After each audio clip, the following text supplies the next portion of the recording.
Tila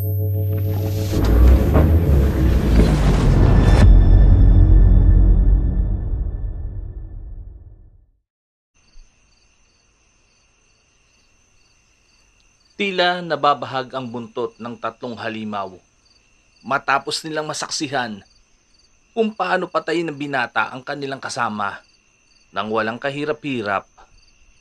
Nagtataka sila kung bakit bigla na lang lumakas si Pedro.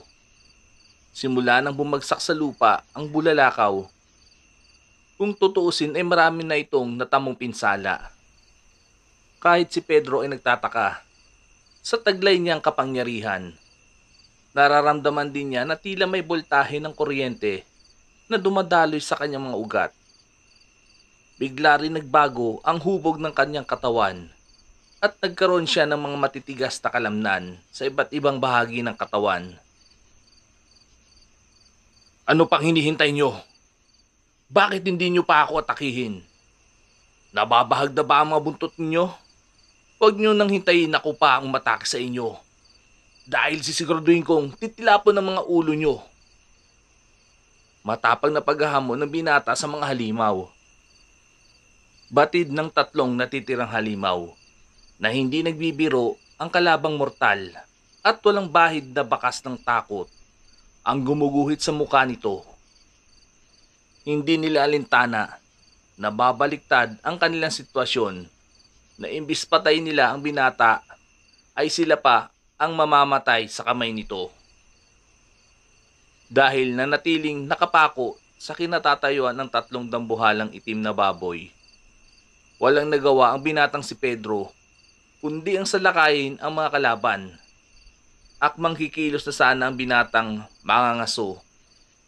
Bigla na lang kumaripas ng takbo ang mga ito at iniwan ang bangkay ng kasamahan. Matapos maglaho sa kanyang paningin ang tatlong halimaw, sumagi agad sa isip niya ang kanyang kapatid kung ligtas ba itong nakauwi sa kanila. Ngunit akmang ihakbang na niya ang kanyang mga paa, ay bigla na lang may nagsalita sa kanyang isipan. Kasabay ng pagdilim ng paningin, na tila dinala siya ng mahiwagang tinig sa madilim na mundo ng kawalan. Tila batid niya na isa lamang itong ilusyon na namumutawi sa kanyang diwa. Dumating na rin sa punto na ang madilim na kinasasadlakan niya ay naglikha ng imahe na kung saan nakikita niya ang kanyang sarili na naglalakbay sa isang magulong nayon na pinamamahayan ng iba't ibang uri ng nilalang na kampon ng kadiliman. Pabago-bago rin ang nakikita niyang pangyayari dahil muli niyang nakita ang sarili na nakikipaglaban sa mga halimaw gamit ang nagbabaga niyang kamao. Hanggang sa muling magbago ang kanyang nakikita na kung saan nasaksihan niya si Romano na nakabilanggo sa isang maduming kulungan na naglilimahid sa dugo habang nagkalat ang putol-putol na katawan ng mga tao. Hindi niya may paliwanag kung bakit nakikita niya ang ganong pangyayari na tila parang makatotohanan matapos masaksihan ng binata ang ganong mga eksena. Naisip niya na isa itong pangitain na maaaring maganap sa hinaharap. Matapos niya masaksihan ang mga bagay na iyon, ay muling dumilim ang paligid at muling nagsalita ang mahiwagang tinig na parang kinakausap siya. Sino ka? Anong kailangan mo sa akin? Huwag kang magtago sa dilim at magpakita ka sa akin. Sambit ni Pedro sa kanyang isipan at nanatiling nakatayo na parang isang rebulto. Pedro, hindi na mahalaga ang makita mo pa ako, sapagkat bahagi na ako ng iyong pagkatao. Ikaw ang napili kong maging vessel dahil may busilak ang puso. Malinis ang iyong kaluluwa, kaya nararapat kang maging bahagi ko.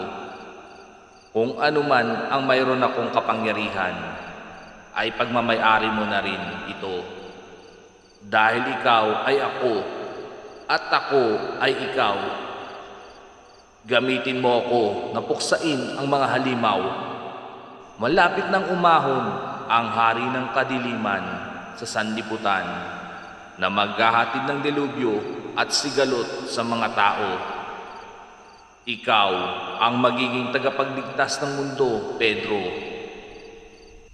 Wika ng mahiwagang tinig sa binata na hindi niya lubos maunawaan kung ano ang ibig ipahiwatig nito. Ikaw bang dahilan kung bakit humilom ang mga sugat ko? At marahil ikaw na rin ang tumulong sa akin na mapuksa ang halimaw. Tama ba ako? Usisang tanong dito ng binata. Tama ka, Pedro. Ako nga ang may gawa ng lahat na iyon. Tulad nga ng sabi ko, bahagi na ako ng iyong katawan. Oras na maglaho ka sa mundong ibabaw. Kasama mo kong mababaon sa hukay. Pedro, kailangan mo nang magmadali. Dahil nasa panganib ang kapatid mo. Tutulungan kita na hanapin siya gamit ang aking espiritual na kapangyarihan. Turan muli ng makapangyarihang mutya sa binata at sinabing kailangan ng kumilos dahil nasa panganib si Romano.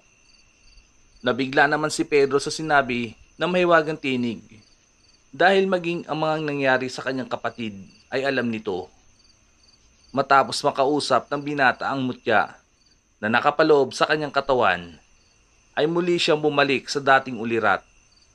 Napansin niyang nanatili pa rin siyang nakatayo sa kinasasadlakan kanina bago siya dalhin sa madilim na kawalan ng mahiwagang tinig. Hindi na nagsayang pa ng panahon si Pedro at matuling naglakad sa masukal na kakahuyan. Tila kusa siyang dinadala ng kanyang mga paa kung saan naroroon ang kanyang kapatid. Tingin niya sa kanyang sarili na dalawa ang bahagi ng kanyang pagkatao. Samantala, bumulusok naman si Romano sa malalim na ilog, sa hangganan ng bangin, malapit sa talon. Tinatangay siya ng malakas na agos ng tubig, patungo sa kabilang ibayo. Pilit din niyang linalabanan ang rumaragasang agos ng tubig upang makatawid sa upangpang, ngunit hindi niya ito magawa. Makalipas ang ilang sandali, ay natangay si Romano sa pinakadulo ng ilog na kung saan naging kalmado na ang tubig. Bumungad sa kanyang paningin ang malawak na kagubatan na napapalibutan ng matatandang puno ng balete. Habang naglalambitin ang mga ugang baging, napansin niya na masyadong tahimik ang paligid sa kagubatan. At biglang naalala ni Romano sa kanyang mga magulang na kapag tahimik ang lugar ay may kaakibat itong panganib. Masasabi niyang pilugroso ang kabundukan na halatang pinamamahayan ito ng mga masasamang elemento.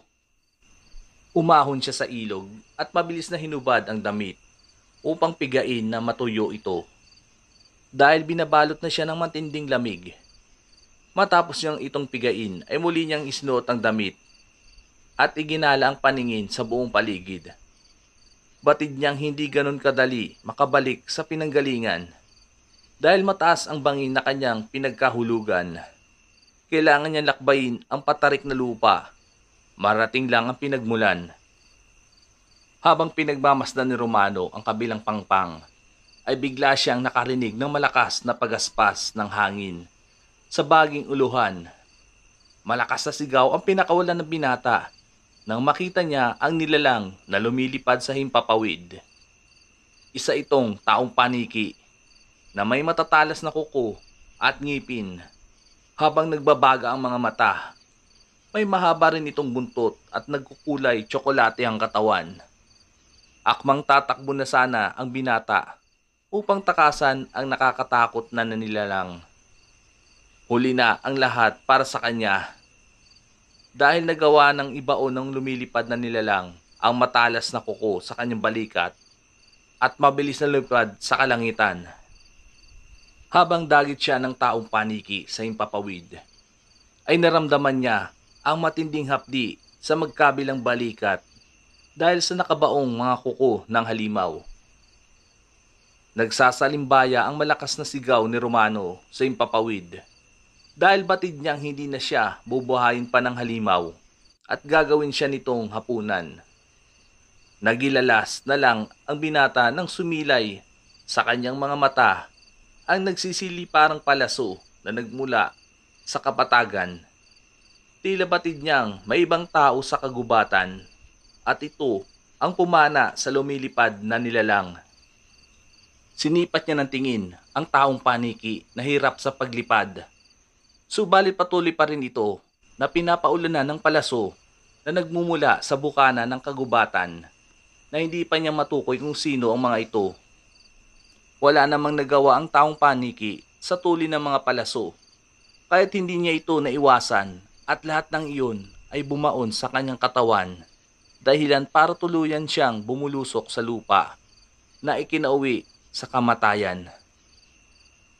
Matapos bawian ng buhay ang lumilipad na nilalang ay biglang iniluwa sa madilim na bahagi ng kakahuyan ang 3 lalaki at 2 babae na nakasuot lamang ng mga bahag at matutukoy na galing sila sa tribo ng mga native na katutubo na naninirahan sa kagubatan. Samantala, malinaw namang natunghayan ni Romano kung paano masawi ang halimaw na dumagit sa kanya at hindi niya lubos sa kalain na mga katutubo ang pumatay dito. Dahil patay na ang taong paniki at panatag na rin ang kanyang kalooban, naisipan na niyang bumaba sa matayog na puno. Susubukan niya rin na humingi ng tulong sa mga native na katutubo kung saan ang tamang daan patungo sa kabilang kabundukan na kanyang pinagmulan. Nang malaya siyang makababa sa puno, ay marahan siyang naglakad patungo sa kinaroroonan ng mga nakabahag kung saan nakasadak ang bangkay ng halimaw.